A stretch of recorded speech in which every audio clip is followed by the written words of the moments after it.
Hello, everyone, and welcome to Auto Asphyxiation. This is Lark. And Kimberly.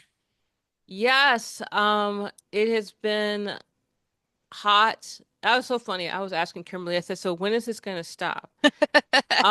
This heat and this humidity. And then she said September, and I was like, what the fuck are you talking about? What do you mean like September? I meant like this week when it was going to stop. And she was just like, it's not going to stop. Like this is how the weather, that's how weather works. And I was really just confused because It's summertime now. God, this is horrible. I swear to God, do summer in California if you can. Don't do summer here. It's I hot. I have to tell you, I highly disagree. Really? Yes, I could not. The sun, yes, it's a dry heat in It's California. dry heat. But when you live in the desert, 120 degrees is 120 degrees, and there's nowhere to get away from the sun. And the sun in California feels really different. Like I used to get really ter like such bad sunburns that it would give me sun poisoning and I would get sick. Well, the sun in California is more intense. I did, and this is a big deal. I actually did get sunburned twice in California, which, for me to get sunburned, it's a lot. Lots of things are going on. Lots of things are going on. My forehead peeled off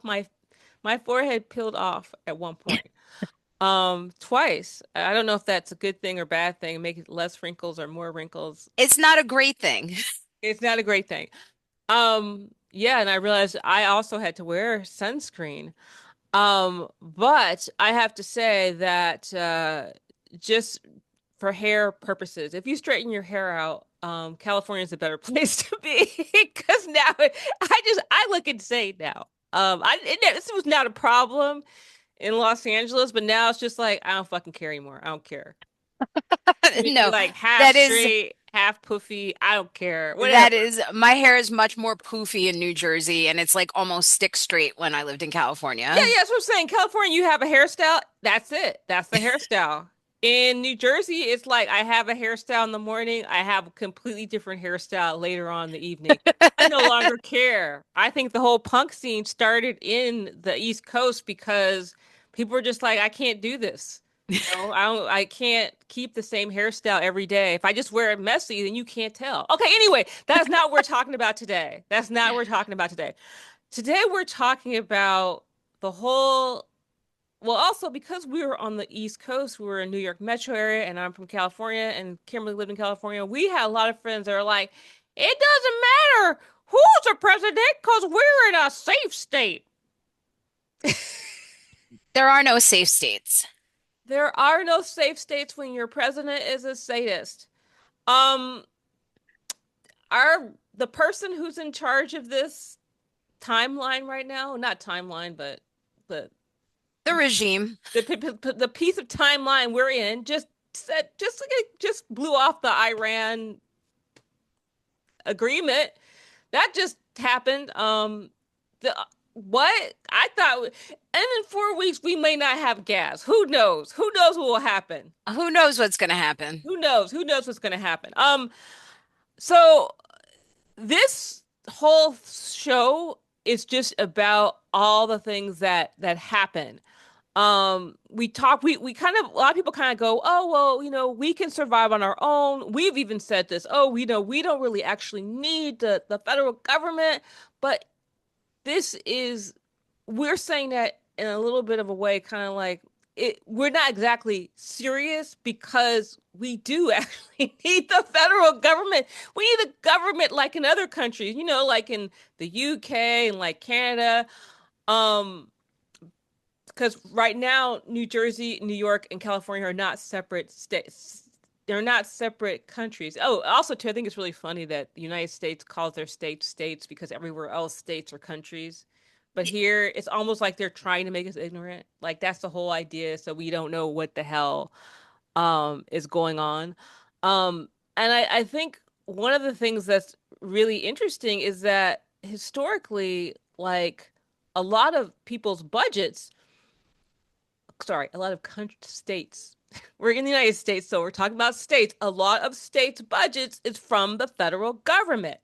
one out of $3 in state budgets comes from, in some ways, the federal funds. In the places like Mississippi, probably like 40, 50%.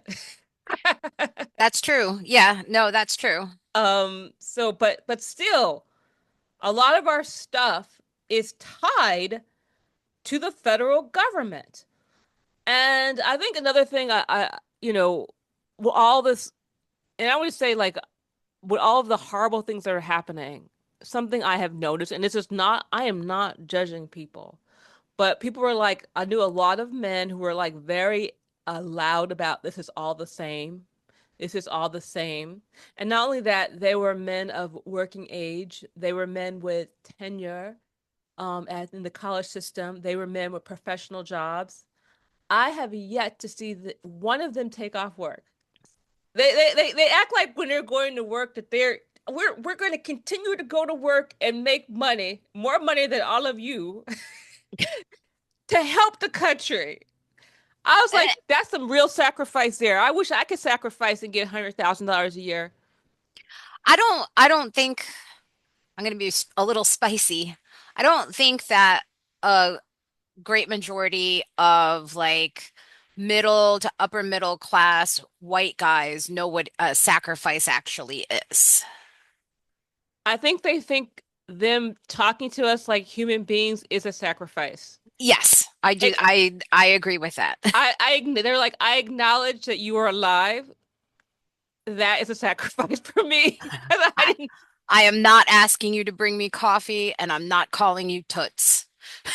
You see Because progress, I and have but actually, that's how it works because they'll get off from their job telling other people to do what to do, and like people bringing them coffee, and then they'll do some kind of progressive action on a Saturday, and they'll be like, they not only that, take a whole bunch of pictures of themselves, want a book deal, want to be in charge. How can I now be in charge because I on my weekend I marched with you. How can I now be in charge of the whole operation? Because clearly you are all morons because you don't have jobs. I'm sorry to use that ableist term. You all don't have them, but I'm saying that's what they think of us. yes. You all don't have jobs. We make more money and we're men. And I think that's the whole thing. The main people who were screaming, the guys that were screaming, it's all the same. Um, Harris laughs funny. I don't like how she laughs. I really I hope that I irritate upper middle class white men with my cackle. I think we should all cackle right now. I think we should all be like, because maybe she knew what was going to happen. Maybe she knew. She even said that he's going to put you in camps. He's going to, like, He's gonna start. put the military on the streets. She literally said all these things. And all people were like, well, she was a cop. Well, guess what? Now we have a fascist as president. Is that better? Is that better? But it doesn't, that's the problem is that it doesn't really affect them. It doesn't really, they can't really start to have, and I'm sorry to generalize because it isn't everybody. And you got to say that or other people, we're going to get, it's not all men in the comments. Um, Not all white men. Not all white men. But I really like they're unable to feel true empathy or compassion for something unless it happens to them or affects them directly. Whereas I feel like women, femme presenting people, people that are more open, they are able to actually walk in other people's shoes more effectively. Yeah, and I think that this is one of the challenges. A lot of things that impact people who are on the margins, who are historically excluded, are things that are part of the feds. One of the things I want to talk about is in regards to like a lot of employment that people had, a lot of employment that women had. a lot of employment that racialized people had at colleges, at these organizations, were dependent on federal dollars. That's why when the president cut everything, essentially at the colleges, pretty much all the black people got laid off. Um, all the rest of the racialized people got laid off. Then the women's jobs, they started cutting the women's jobs. I mean, because a lot of these things were dependent on federal dollars, on federal grants. And people kind of didn't know, oh, yeah, that's a thing. Even New Jersey, we how can I explain? SNAP, that's a federal program. Yes, yeah. Medicare, that's a federal program. Medicaid is a federal Yeah, program. Medicaid, I'm always messing it up. It's No, a both of them, Medicare Yes, and yes, Medicaid. Yeah. Medicaid and Medicare. I think I'm I think forgetting. Medicaid has more state dollars in it, Yeah, because I deal with Medicaid a lot, but it does still rely on some federal funding. yeah. Medicaid's for people who are not retired, and Medicare is people who are retired. Correct? Yes, yeah. Yes, Medicare for all. Yes, Medicare for all. So, yes, that's yeah. So these are all things that are part of the feds. And so the thing is that, of course, if you are an upper middle class white man with a job, you're probably like, well, this is not going to impact me. But you know who will impact? It's going to impact your kids. It's going to impact people around you. It's going to impact your neighbors. It's going to impact, it's going to impact your commute. I, I mean, I Most think, definitely if we run out of gas in 4 weeks. I mean, this is people are kind of, we're not trying to be alarmists here. We're not trying to be alarmists here. I think that the time for like you it's calling people an alarmist is well done and over. I'm tired of being called an alarmist. Like, I've been talking about this since 2016 and it has fallen on deaf ears. And I've been called an alarmist over and over again. I've been called negative. Like, no, I'm actually really hopeful and I want the best for literally every person on the planet, except maybe for Nazis. But Exactly, except for them. oh, there always has to be that caveat. Uh, I that's not a negative standpoint. That's not an alarmist standpoint. That's just wanting, like, none of us asked to be here. No, we definitely not asked to be at this point. I went to see Kim Stanley Robinson. He's a science fiction writer, and he says actually it's too late for pessimism. So we're not being pessimistic. We have to be kind of like what you always have on your quote. You saying that the rebellion is built on hope. Yes, Um, rebellions are built on hope. That's yeah, from and it Star Wars. from Star Wars, Princess Leia. Um, and this is really important for you to, because the thing is that, yes, we can go onto this thing and we could go onto this podcast and we can talk about all of the things that are happening that are um, not good. But the thing is this is that we're saying we could turn this around. We can turn this around, and there's a way to turn this around. And the reason I think we were bringing up the fact that men have yet to be alarmed is saying that the way we have right now is not the revolution because those men refuse to move. They refuse to leave their jobs. They refuse to leave their comfort. So we cannot do the revolution without them. Yes. So they're going to get mad. And here's the thing: this is the same demographic that's going to get mad about what we're going to say. Yeah, the midterms and voting because since you don't want to take off from work, that is the option. Oh, I get it. You want us to die for you. I get this. I know you want 80-year-old women, you want like racialized people, you want your sisters and the old maids that don't have kids. You want us to go out there and battle for you. We understand that. I'm going to tell you something, Todd. I'm not dying for you. No. Hell no. Until you take off one day of work, don't come on this Al Gore interweb telling us we can't do midterms, we can't do voting, it's hopeless. Don't you dare tell me how it's hopeless when you just bought a new toy car bicycle, vacation tickets. It, it wasn't hopeless in Hungary. Exactly. They voted Orban out. And You can Orban was a dictator. They voted Orban out. And yes, the person that they voted in is still relatively right wing and conservative, but he immediately put a stop to all of the bullshit that Orban had going on. exactly. So this can happen. And also too, okay, let's go to other things regards to the myth of the safe state. Education, special education.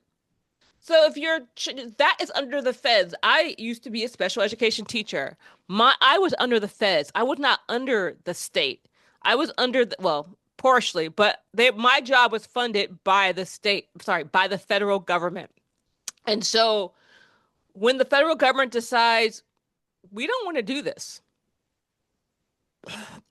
people with low instance disabilities, they disappear from our public schools. The funding for private NPS, non-public school, that's what they call if you're in special education and you go to private school, it's called NPS. That funding is from the feds. So that goes away. Go ahead. And that, that also like that affects jobs like mine because a lot of those kids that go to an NPS have a private duty nurse along with them, depending on their condition. And, that's a lot of private duty nursing. Like I get emails constantly from all the different agencies. School nurse, school nurse, school nurse, school nurse. And they don't mean like, like the school nurse. They mean like somebody to go along with a student. And this is, these are things that, even if you have a job on Madison Square, Madison Square Gardens, Madison Avenue. If you have a child that has special needs, you can't just throw money at it. The person has to be skilled. The person has to be trained, and usually that person works in public school Yeah. because that is where you can get money and benefits, and because they're not nannies. You can't just throw money at it and then go, "Oh, fix my kid." No, this is a system. It's a system within a system, and it's funded by the feds. I mean, the feds, our highways, our bridges. I mean, New Jersey alone, we get like 2.5 billion a rail grant, 1.8 million transit formula funding, 1.3 billion highway funding, 112 million federal investment went to New Jersey transit upgrades just recently. And we're still doing stuff. We still had to go through all these jumps and holes and hoops, not holes. Hoops and holes to get this money. We had to go back and fight. We had to go back and forth. And then here's the thing, too. We have the situation where we had all this COVID money, and that was good. It was great. It showed how Keynesian economics can actually work. When you make sure that people have funding and people have money and people can continue to live, the economy can continue. And now all that funding is gone, and the feds have cut everything. So what we see now is we see in little towns like Bloomfield, Montclair, Bellevue, Jersey City. Jersey City's property tax is supposed to go up 20%. And people are like, "Oh my gosh, what's happening?" Holy shit. Yeah, yeah, I know. Holy shit. Indeed. Holy Holy shit. shit. And Fulop, what were you doing? You need to be in jail. What? No, but for real. No, but seriously, like, you know, I'm confused how he's like no one's saying anything about that. Like no comment, no commentary. You guys are coming for all kind of people, not coming for that. But the thing is this is that unfortunately things have to be paid for, and this is how they pay for them through taxes and fees. If the federal government, this is why this whole thing, well, I don't care about the feds. We want to be independent. Well, if you don't have a federal government, guess what you have? You have taxes, you have fees, you have to pay for things. There's all kinds of things that can go very, very wrong Because we were doing this private public partnership, we were doing neoliberalism, we were doing the Chicago School of Economics, supply side economics. And so now it's like, okay, you don't like this, you don't like this, you don't, but oh, but if you want to do demand side, you want to do Keynesian, you want to do socialism. Oh, we can't do socialism. We can't have that. So you guys want to have your cake and eat it too. You want to have everything the same. You still want your single family home, you still want your segregated schools, you still want all your stuff, but you don't want to pay more taxes. Well, you're going to pay more taxes because we have no federal government because you said you were in a safe state. And that's how safe states remain safe is by bleeding you dry and killing you. I mean, I'm But sorry. it's Go ahead. but it's true, like there was a lot of talk about how there are certain states, California, New Jersey, I think New York was one of them, that they give more to the federal government than they take in. And there was some talk like bubbling around about withholding federal tax dollars in those states because they were, threatening to not fund like the Gateway Tunnel project, like a couple of projects in New York and California, like he's real stingy about the wildfire financing in California because California is a blue state. But that doesn't really work that way. Yeah, it doesn't because I think we're not thinking about, SNAP. I mean, literally like 800 and like, 843,000 people rely on SNAP in New Jersey. And I saw, and I'm not sure if it was New Jersey that was happening. They were like, "Oh, we used to give out, a dozen eggs at these food banks because the food banks are also part of the whole subsidy system." So, they used to give out a dozen eggs and they were cutting the dozen eggs in half and giving people six. So you're cutting. So not only are these food banks getting cut, the money they're giving, the food they're getting and the subsidies are getting cut. SNAP is getting cut. People are going to starve to death. People are going to, okay, if we can't figure this out and we can't stop playing games and fighting with each other over local politics stuff, nonsense, and especially nonsense in places where we don't have a strong mayor model,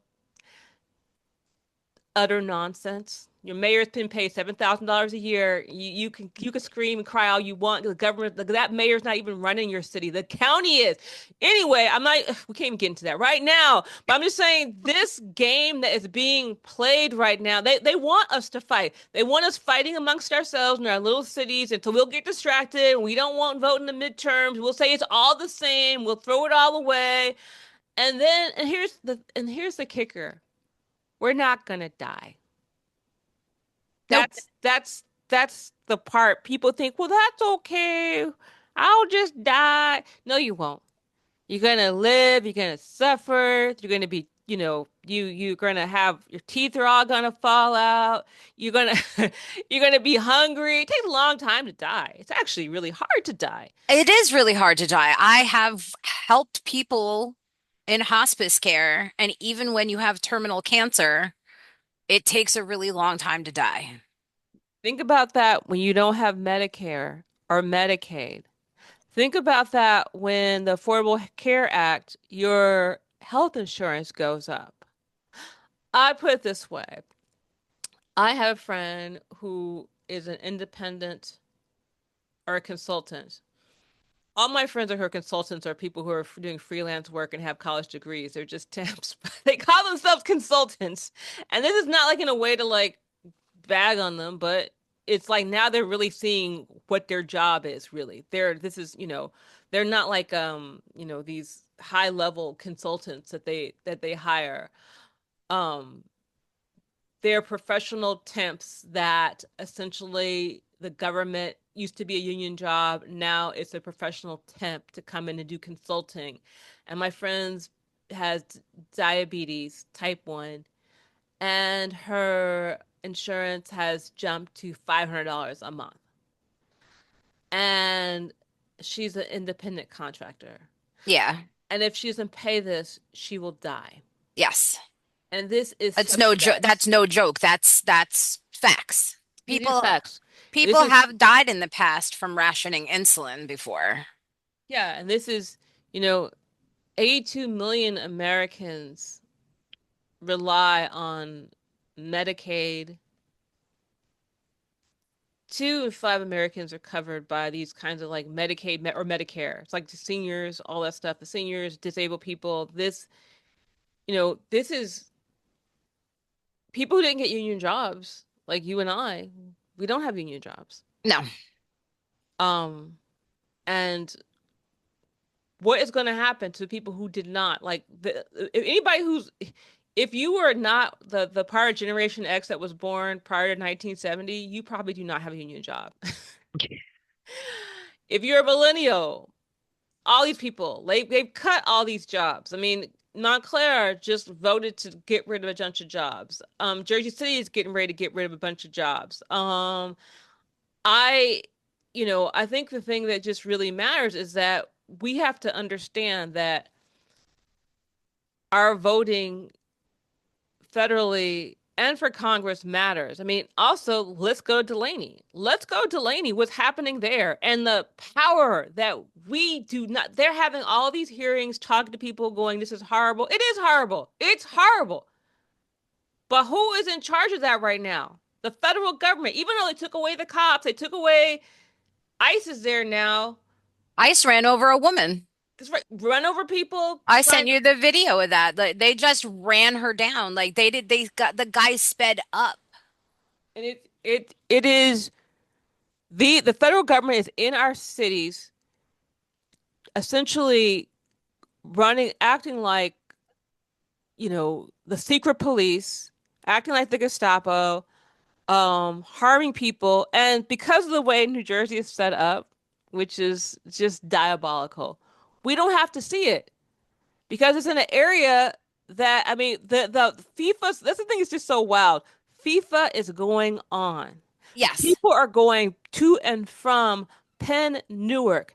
People are going into NJIT, Rutgers. They're going to Manhattan and not having to see what is happening at Delaney Hall. Yeah, because Delaney Hall is way out there. It's way out. It's by Essex County Jail. It's by the Green Monster. That's right. And so you have a situation where people are suffering and you will do not have to see it. But the thing is that it's coming to you. It is coming to you at some point if you do not do something. Because really, as we said before in our other podcasts, Delaney exists because of the hypersegregation in New Jersey. And people being picked up exists because of Flock, because of these cameras. And that again exists because of what has happened, the segregation in New Jersey. So essentially all the methods that you use to essentially keep you safe from the other, there's only a matter of time before you become the other. I mean, They've already done it. They're already starting to arrest people for being an Antifa. They're already starting to arrest people for exercising their First Amendment right to free speech because it offended somebody in the regime. Like this isn't alarmist. This is actually happening. There are concentration camps in our country right now. People are being picked up off the street. There is high tech surveillance all over the place. This is happening.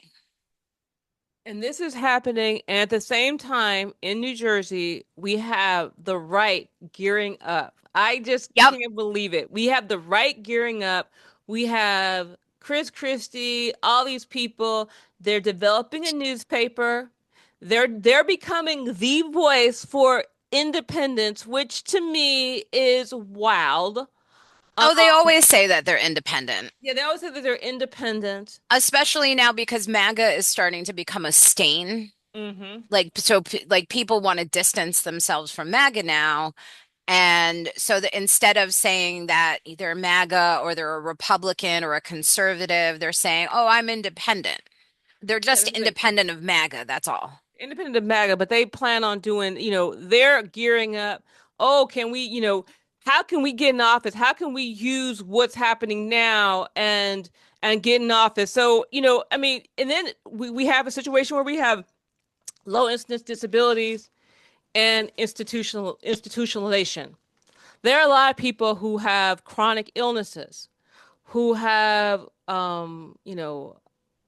intense disabilities that have been able to be at home because of funding from the feds.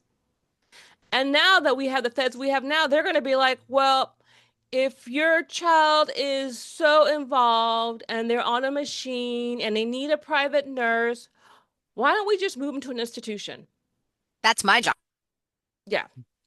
And, but that to me is just wow that that's even on the table. But it's on the table. These are the things that are on the table. I mean, the thing is that institutionalization of people with disabilities has, or disabled people, if we want to use identity language first, dropped 90% since 1955. And that is because of federal policies. That is because of the federal government, community-based care. When the funding shrinks, the waiting lists grow, we have all these issues.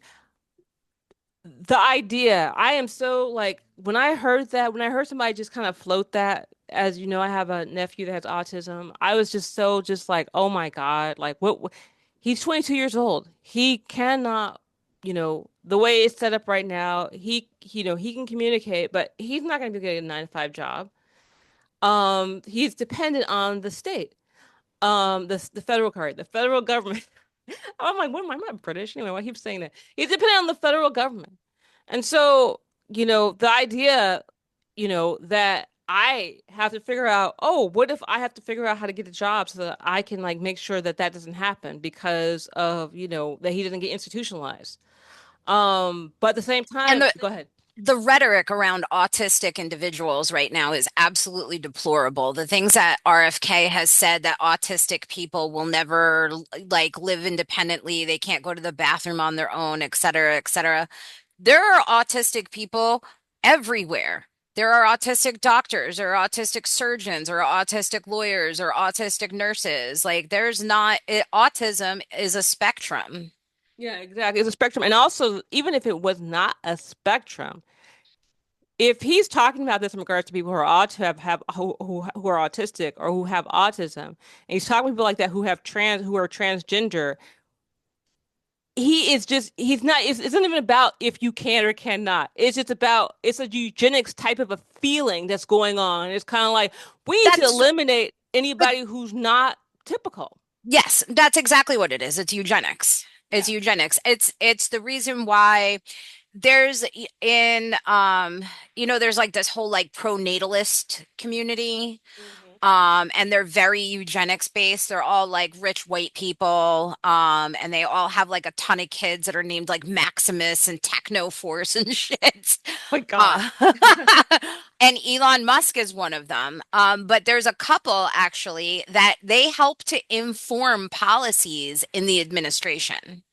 They have no background in anything but tech and popping out a whole shit ton of kids.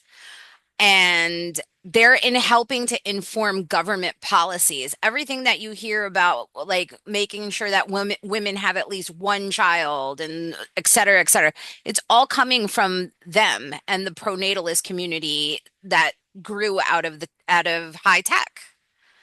And it's frightening. And I think that people need to understand that, you know, and I'm telling you something, the thing is that it's so funny. Like I noticed that in the rhetoric and the dialogue and the discourse, there's always this conversation. And they're like, well, white women. And I'm not saying white women shouldn't do more. I'm not saying that, but I want to know why no one ever talks about white men.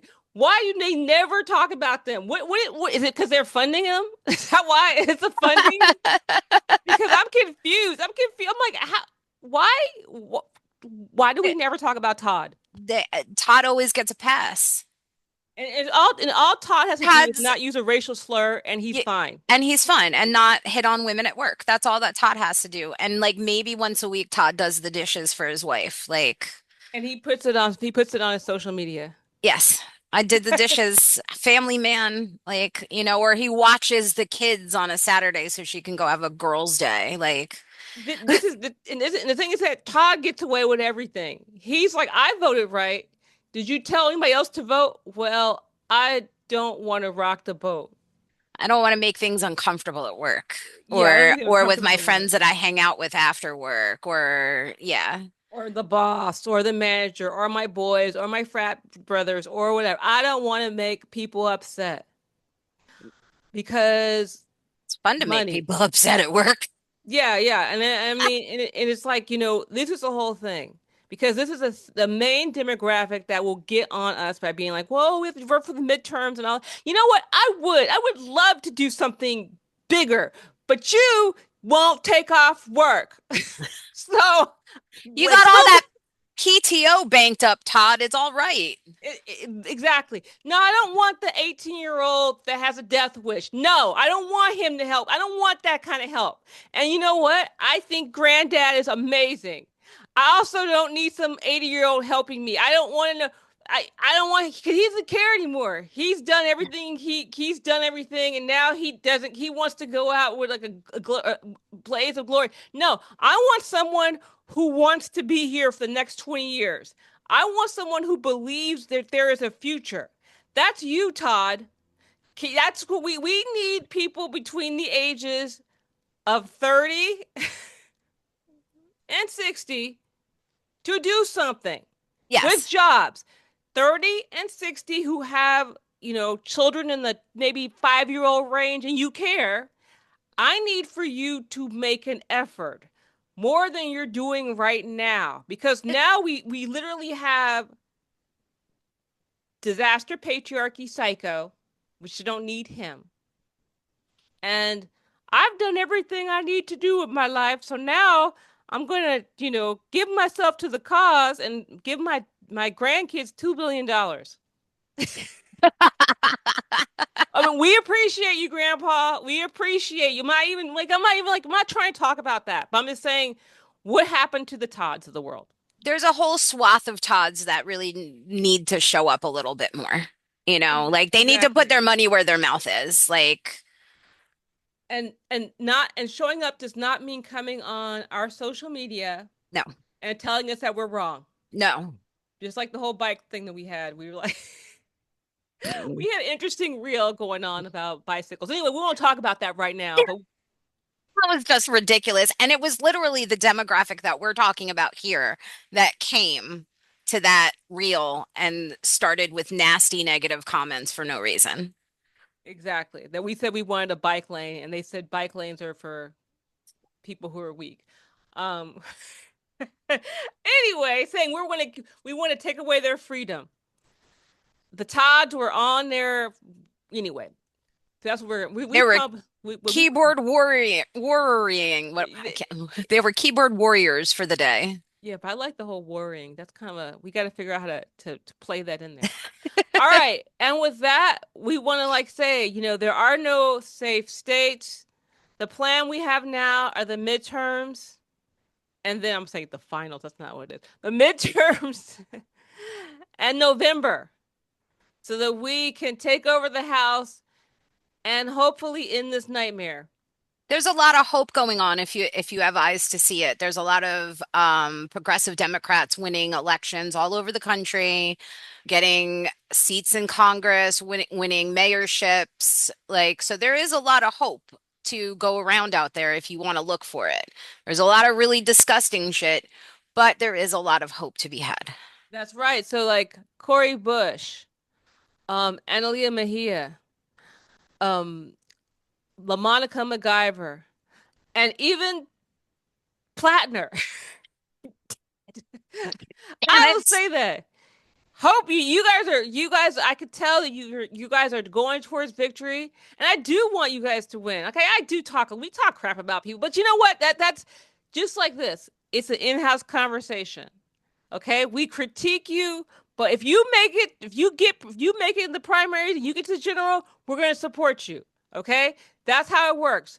If you make it past the primaries, we support you in the general because that's where we are in the game. Now, after this is all over, all the gloves are off. But where we are on the timeline currently, if you make it in the primary and you're in the Democratic Party, we're going to support you because that's where we are because that's all we can do right now. That's the best. One of the best weapons that we have right now because there are no other plans. Nobody has a plan B right now. We don't have a plan P right now because you have to go to work, Todd. Anyway, with that, we're gonna wrap this up. Thank you all for listening. Spotify, YouTube, Substack. We've been on Facebook a lot, actually. Yeah, come join our group. You can come and actually talk to us and hang out with us. It's called we Space is a Means of Production. exactly. We actually interact on there a lot. Don't yell at us. Don't yell at us. We won't yell at you. Mostly. We're actually pretty nice on there. We actually act good on there, actually. We do. We do. We do. Yeah, you do. All right. With that, good night. Thank you.